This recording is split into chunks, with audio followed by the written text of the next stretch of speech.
बीड जिल्ह्यात गोलीमार भेजेमे सुरू आहे। भाजप आमदार सुरेश धस यांचा आरोप, मतदारांना धमकावून मतं मिळवली। धनंजय मुंडेंचं मताधिक्य बोगस।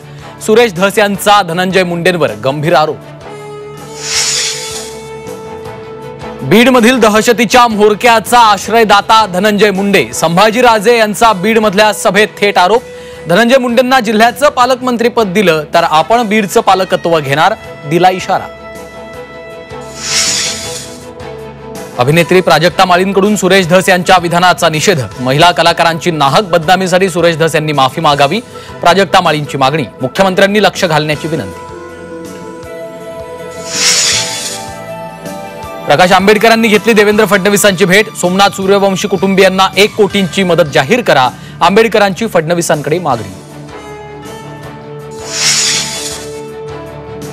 जालन्यात एटीएसची कारवाई। अनवा गावातून 1 जण ताब्यात। दहशतवादी कारवायात सहभागी असल्याचा संशय। ॲलोपॅथी औषध देण्याची होमिओपॅथी डॉक्टरांना परवानगी। अन्न आणि औषध प्रशासनाचा मोठा निर्णय, मात्र डॉक्टरांचा विरोध।